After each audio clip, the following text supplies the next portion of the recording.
saying people who are in charge of institutions. INEC, for instance. Okay. INEC is the problem of this last election was not electoral acts. It was not INEC structure, but INEC chairman, INEC returning officer, electoral officers.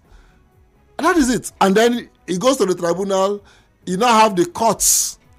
For instance, there is nothing wrong with a provision that says INEC should choose a pattern for uploading of results. Okay. And INEC did and said, even the I was in the election tribunal. Okay. And we tendered even the statement, press conference statement of the chairman of INEC. We tendered what INEC uploaded in their website, which they certified. And everything, we tendered the manual of INEC. We tendered the regulations and guidelines. And of course, the electoral act is there. And yet, in spite of all that, courts could say INEC has rights to choose which pattern. But INEC said, we are uploading results by IREF. So, is it the law? No. But the people who are interpreting it, and INEC itself, which failed, even when he said to upload by IREF, to upload. But INEC has argued that they did not fail in uploading results to IREF, that if you go to IREF, you see the result. No. INEC said we will upload it real time. You will know better what it means. As it is happening now. So that you will be able to have access to it. People didn't have. Right. So if INEC uploaded it later on, that is for the National Register. That one is the one is provided section 65 or so. That one is like a backup. Something you keep in the archive, a data bank. Yeah. But the IRF is the one I stay and know that I have won or I'm losing. Okay. A or B is winning, okay, or is losing. We are seeing it just like seeing stock exchange this thing. You see it going up and down. INEC said that is the best, and we agreed. People came to vote, but we now saw that INEC determined not to do that. Okay, so now that you've mentioned it, so the problem is not the law. Yeah. I'm tired of making recommendations on the law. I started since 2005 when late Senator Brigidi was chairman of Senate Committee on INEC, Presidential Hotel. We made recommendations. Some of them, Brigidi said they were radical with Senator Chukwu Merije. We did. And some of them, Ways Commission even did better than us. And they're all there. Nobody wants to implement. The electoral act that went towards it, we abandoned it. Now you've mentioned something about that there was the promise by INEC to transmit it to IREV in real time. Now the Senate is saying we want to make it mandatory. Do you think that will be a good restructure in looking at legislation now? Well, since it is, the question will always arise for the one who doesn't want to comply with the law. You say there's no law, so let them make it compulsory. But we have gotten to the point where the courts, with all due respect, are now the ones who are making provision for failure instead of for success. At the commission, I drew the attention of the electoral tribunal to something. 1703, Justice Holt in the United Kingdom, not 1703, said, as if he was talking about INEC today, said if we allow them to continue in the error, that they will continue in mischief. I'm not quoting exactly, paraphrasing. And the House of Lords upheld it. Since 1703 to today, see the improvement in election in the UK. You can vote and nobody bothers. But in Nigeria, the commission, the tribunals and the courts, Supreme Court inclusive, is making provision for them to fail. Substantial compliance. You must prove. Why do you call INEC document that INEC certified in court? INEC is denying. You see their stamp there. They say go and prove that it's INEC document. So the courts must wake up. Because why I'm saying this, because the recommendation of that Senate committee is good, but that is not the solution. The solution is that we want people who will value their integrity, who will value their word to be their word. And if INEC doesn't have such people, forget it. Okay. So they also talked about unbundling. You're saying, you've pointed to the point, or you've made the point that it's not about the laws, it's about the people. Not even the structure. Okay, about the people. So do you think that the people manning the structure INEC have so much responsibility, that maybe we should begin to reduce the responsibilities of INEC? Because when they say unbundle, a lot of people have asked the question, what do they mean by unbundle? Are they saying that INEC will only focus on the presidential election? Are they saying that INEC would only be doing a particular thing? And what is that particular thing? And there's also the talk about the appointment of the INEC chairman.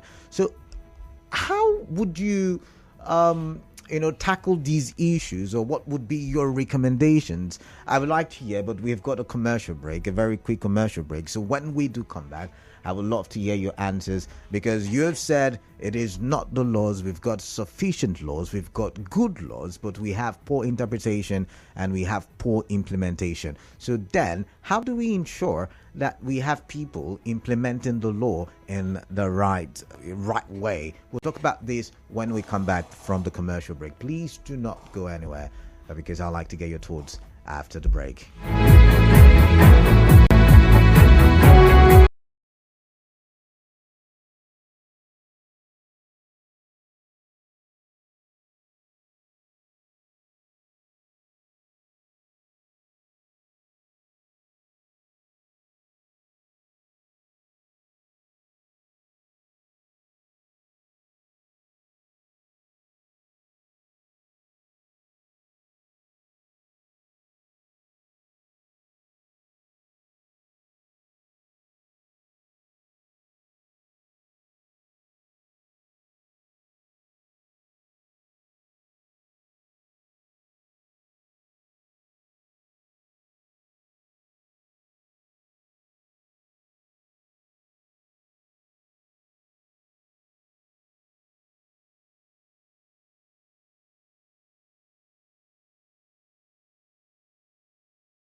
Okuru Batabo on 92.3 Nigeria Info, and I've got a guest, Dr. C.A.J. Chinwo. He is a constitutional lawyer and once upon a time lecturer at the River State University. All right, so we've been talking about INEC, and the reason is not far-fetched. You know, INEC has been in the eye of the storm recently.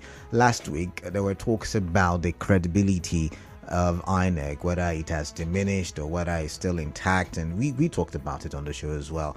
And over the weekend, there were also talks about making more legislations, you know, to make INEC more efficient. And one of such was the unbundling of INEC. We're still wondering what unbundling is. And other recommendations are to, ensure that the INEC chairman is not appointed by the president. There were also talks about, making more laws, to make INEC efficient, like mandatory electronic transmission from one stage to the other. It's just to IREV at the polling unit. So now they're talking about each stage from the polling unit to the next stage, to the next stage, to the final stage, that each of those will be electronically transmitted. I've got Dr. Chinwo. Dr. Chinwo, welcome. Thank you, Colonel. You were saying before the break that it's not the laws that is the problem. It is the people implementing and interpreting the laws. However, I was asking you when we went for that commercial break that the Electoral Act 2022 improved the situation because we had certain things infused into the electoral laws. So don't you think that if we have more amendments, possibly we would get, better results eventually? You see, laws don't execute themselves. If they did, Nigeria will by now have stood on a very good pedestal. Okay.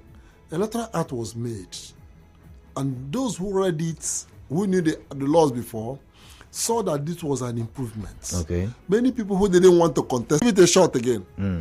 But INEC, first and foremost, the politicians who professionally are used to perverting everything, unfortunately to say, and then the courts.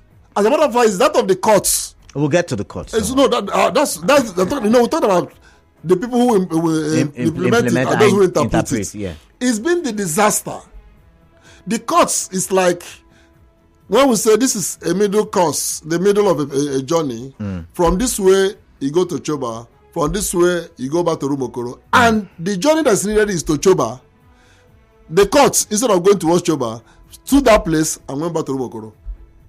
And that's why Nigeria now is in crisis. Okay. If it was mere INEC alone, we could say, well, whatever be the reason.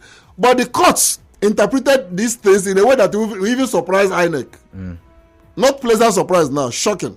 Because INEC, like I said, Festus Okoye, November 2022, October, Chairman, October 2022, up to February, they had documents saying, hold us on it. We are going to upload in real time. And whatever we upload is the results. Hold us to it. We can't lie to you. I mean, somebody they even posted that again, the same chairman's press conference said, Nigerians are entitled to see the result in real time as they are doing. And Nigerians are entitled to have confidence. And the courts come and say, that is not necessary. Okay. INEC is not bound to do it. Okay. Let's now look at the personnel. INEC chairman. Who should appoint him? Because now there are conversations. Jiga, the former chairman. Yeah, I heard him say so. He started. He's going to be the president that will appoint. And I think it's been echoed by certain other quarters recently. Over the weekend, many people have been The reason about it's not a new call. Okay. The reason why people do that is because of the failure of those who were appointed. Okay. See, whether it is Council of Bishops or Supreme Court or Council of Imams or journalists or lawyers that will appoint, what is important is the integrity of the person who is appointed to understand that I am here to implement this law for the good governance of Nigeria. Okay. You invited me to this studio. Assuming you told me to say that this microphone, the cover is red. What I'm seeing here is yellow. If I have integrity, First thing I may say, sorry, Canada won't come. Okay. If that's what you want. Okay. Or you say, no, when you go there, say what you see. But you see, unfortunately, how it starts is that the appointing authorities in Nigeria, they have a disqualifying factor. Okay. Forget all you must have this, you must be this. No, they have a disqualifying factor. Because, the factor is, can he be used? If he cannot be used, forget it. He will not even be among those who will be screened. These political leaders in this country know those who can change Nigeria. Do you understand me? All right. But they have already screened those people out. We don't love the right things to be done. And unfortunately, Nigerians have not seen it that way. Nigerians have been thinking that all those we got in there, no, with all due respect to those who may have been lucky or whatever, and there are some good people who have been appointed to positions, but we are in a stage in this country where they sit down in government house, whether in Abuja or in Port Harcourt or wherever. Can he be used? He can be used. No, remove him. This man will ask us too many questions. This man will say, we speak too loud. And so when the man gets there, I know he was brought in because he can be used. All right. So let's talk about unbundling before we get to the courts now. Unbundling. Should we, something just popped in my head, because we still don't understand what the Senate means by unbundling. But could it be that they are trying to decentralize INEC and say, okay, local governments have your own body organizing your own elections, state governments have your own bodies organizing your own elections, and then maybe for the presidential, we're going to have INEC, which is the National Electoral Commission, focus on national elections. Could that work? Could that reduce the burden? Could that make it less cumbersome and easy to track? You see, election systems in the world have about at least two major patterns. Okay. The one pattern is what we have today in Nigeria's INEC. They monitor, they register and they monitor the electoral process. The parties register voters, monitor the candidates and all that, and conduct the election. Okay. That is one. Some countries have it. The other countries will say, no. Registration of political parties is a different issue. Go and let them go and register like you go and register in CAC. Okay. Whether you are 2 or you are 3 or you are 1,000 or you spread over Nigeria or you're only in my village or Igwe, it doesn't matter. It doesn't matter to INEC. It doesn't matter to INEC. What is important if the party that has base only in Origwe say want to contest presidential election and nobody knows him and Rubokoro, they lose. Okay. And to me, if that's what they mean by unbundling, good. Why should the INEC be involved with monitoring political parties, going things to their primaries? It should not necessary. So that one, maybe that's what they have. Otherwise, INEC registers people. And we're doing that because of not trusting our data. Otherwise, if all of us have been registered under NIM, why do you go register again? You have my identification as a Nigerian. Why do INEC have to spend money to register me again? I have an identification card. I get in there, it just clicks in. This is CAJ Chinwo. There's no two other CAJ Chinwo. Or at least you have some data that will show that even if there are other people answering my name, this is uniquely me. And these are the things that they are doing with me. Why are we INEC still doing it? Maybe that's what they mean by unbundling. If that is that, there should be. Because INEC is doing things it shouldn't have done. But when I come to the other side, what INEC is doing is not even too much. INEC's problem is not because they have too much work to do. Because INEC has a whole 4 years to prepare for every election in this country. Yeah. Go to INEC office today. Now, at Obiakpo. You will see people who are, maybe past close down. People who have been sleeping at 2 o'clock. People who are telling stories and eating silent granite and eating granite when they should be working. So people are so used to the civil service should do nothing and collect money. Then when it is a 4 months election, it's the whole heat all over the whole nation. It's a self-imposed crisis. Why should INEC close and say after the election until maybe 4 months to 2027? Come and collect your cards. Why? Why should every Nigerian not be when you registered, you stated their home address and everything? Why shouldn't you put your phone number, put your email address? Why will not be notified of our cards already? Let's go to the courts now. And while we're in the court, I should mention that INEC today was arguing that the Supreme Court should not hear the matter, the petition brought before the Supreme Court, should INEC be involved in such a case, even though INEC is a party to the court process? Should INEC be arguing in that manner, or should INEC really be an independent what's it called now, independent umpire in that court case? Well, there are two sides to that, and I sympathize with INEC. If I did something and I say I've done it well, and you say I didn't do well, I have to come and defend myself. Okay. So INEC has the duty to show they did it well.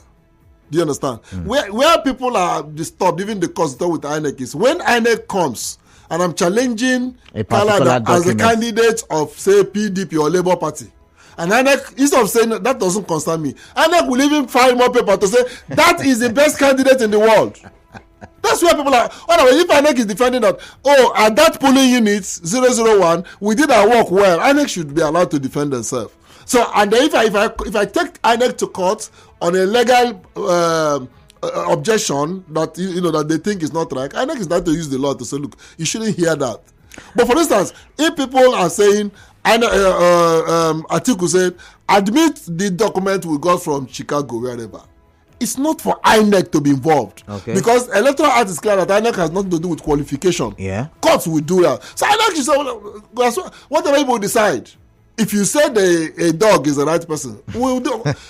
But when INEC now begin to even argue more than Tinubu or Atiku's lawyers for or against, it means it as well. And Supreme Court have commented on that several times. All right. So I've got now. We are now focusing on the courts now. Supreme Court now has 10 justices. That's what they're called, right? Justices. Yes. 10 of them. And the last time you were here, you said they were supposed to be 21 in number. Yes. Before the latest retirement of the justice, and that was during Mary Odele's retirement. Okay. You said something about we had a deficit of 11, or was it 10 at the time? Now it's 11. That's a shortage of manpower at the Supreme Court. 50%. At the Supreme Court level. How has that affected the ability, to bring about the right interpretation of the laws that we have? Because you've also said the courts have failed to interpret in most situations. How has that affected the ability to interpret? And now that 7 of the justices will be focused on looking at the presidential election, how does that also impact the Supreme Court? It's a terrible thing we are doing to justice of Supreme Court. It's very terrible. No, it's not even only the presidential election. Okay. All the governorship election petitions will invariably, or 80% will end up in the Supreme Court. Yeah. It's the same men and women that will handle it. And we expect them to present the most erudite form of judgment. Before, we stopped it at the Court of Appeal. The politicians wouldn't have it. They pushed it back to Supreme Court. So Supreme Court is there in the stress. Just look at the 3 presidential petitions or so that are going there. They're not easy to handle. Yeah. I know what even Nigerians forget more is that because of this now, so do you know that there are some cases filed in 2007? Entered, we call it entry. That is, everything has been done as of 2007 in Supreme Court. They have not been given dates. I have one there. I have one personally. Yeah, you keep mentioning. Good. They have not given dates. Okay, now. So what are we talking about? We must rethink. And one of the things we rethink is reduce the number of matters and the kind of matters you take to the Supreme Court. Now, I want to ask before you reduce, because you've mentioned that the courts have now taken on a very important role in the electoral process, right? You said something about them going to, you made an analogy of Rumokoro and Choba. Yes. And they taking us backwards, right? Yes. Yeah, so the question then is, we've got 11 vacancies at the Supreme Court. What is the right way in appointing those justices, or in figuring out who should be a justice at the Supreme Court? Because it will somehow still affect how INEC runs election in subsequent years. So if we get it right now, because you took us to 1703, where you said Dan, a judge in the UK, yes, Justice Holt, more than 300 years ago. Did something that has now impacted the electoral system in. So how do we make sure that we are getting the right justices, 11 of them? It seems to me now that there's what we should now adopt an amendment or an adaptation of what happens in the United States. Okay. But theirs is in the lower courts. Okay. Where you elect judges. I think it is high time now that lawyers elect justice. Yes. How do we do it? The reports, judgments of Court of Appeal judges are reported. Lawyers read them. We know the judges that their judgments are like philosophy. Okay. Their judgments are sound. Okay. We also know those that all they do is to say, I haven't heard you, I consent, I concur. So if you allow practicing lawyers who read law reports, who have them and read them, and they can, let's say we're expecting 3 vacancies in the next 3 years.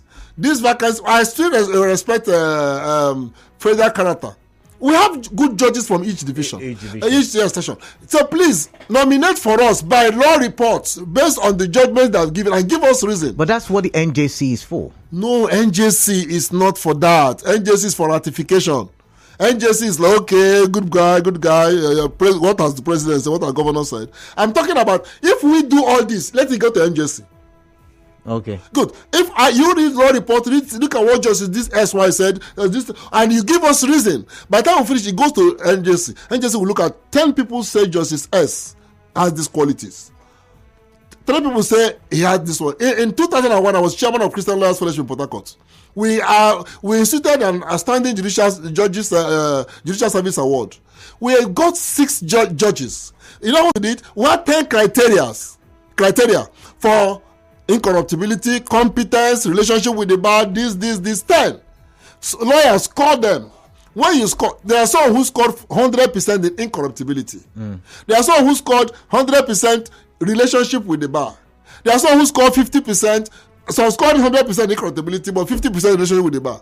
By the time you finish, we worked at this, and by the time we brought the judges, everybody agreed. One of them ended up in Supreme Court.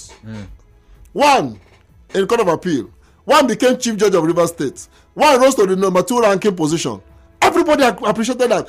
One of them, when she retired, the government. So with law reports, and this is occurring to me for the first time, let me admit that. From the law reports, everybody can know. Look, even journalists will read a judgment. Why do we remember Oputa today? Obaseki. This man's judgments were not only solving the problem, they are full of philosophy that are enduring. Oputa left 1989 Supreme Court. We are still talking about Oputa today. Even those who are not born when Oputa was a justice of Supreme Court. But with all due respect to the learned men here in Supreme Court, there are still some of them that will forget before they even retire. All right. Let's open the phone lines. My time is fast spent. I've got just about 5 minutes for callers. So the numbers to ring the studio with are 0817-923-0002 and 0817-923-0003. A WhatsApp number for WhatsApp messages 0809-0306-416. On Facebook, Nigerians for PH, we're live. I've got a message from Odina Kachuku Morris. Good evening, Kalada and Dr. C.A.J. Chinwo. The call by the Senate is really funny. Why are they behaving like people who even want our electoral process to improve? I don't see any recommendation that can change anything. INEC will still do what they feel is right and tell us to go to court. Interesting there. A lot of messages pouring on WhatsApp. So let's see. I'll start from here. It says, good afternoon. Supreme Court judges should be... Okay, this is not our conversation. Unbundling INEC and making electronic transmission mandatory to me is a good idea, but it's not a solution to our electoral challenges. Provided the politicians still have a total control of INEC, unbundling them won't solve any problem. Also, will mandatory transmission solve issues of technical glitches? Till we have men of integrity manning sensitive positions, nothing will work in this nation. Daniel from Uzwaba. I've got God's Power from Eche. God's Power, greetings. Welcome. What's on your mind, please? Let's hear you. What you are saying and what I want to say, until judiciary is fully 100% autonomy, INEC 100% autonomy, you are not going to get it right. All right. What do I mean by that? See, by the time President appoints people for INEC, appoints people for Supreme Court, you are not going to get it right. All right, then. Because they will do the bidding of the paymaster. All right. That's the problem we're having. All right. In Thank you, Nigeria. God's power. I've got to go. Thank you very much. I've got Clinton from Bury. Clinton, what is on your mind? Quickly, please. Yeah, Claudia, thank you very much. Yeah. The issue I think we have with our electoral processes is not actually INEC, but I think these are men that lack integrity. Okay. The lack of integrity is the problem they're having. The court has lacked integrity. The INEC officials have lacked integrity. If these men can stand on their ground and say, we will do the right thing, we'll get it right in this country. If we talk about making laws, we have enough laws in this country, Canada. All right. But the problem we're having is that they interpret these laws to suit the narrative they want to pass out to the public. And that has been a conundrum in Nigeria. And until we start getting these things right, our electoral process will continue to be flawed with irregularities. Thank you very much. All right. Thank you very much. And finally, Jude from Omuma. Jude, greetings to you. Welcome on the show. Yeah. Dr. Chinwo, I agree with you that the problems we have in the election issues are the INEC and the judiciary. But I have a question here. When you say, or when they say, election results will be transmitted from the polling units to IRIV in real time. Real time. For me, it's not specific enough. All right.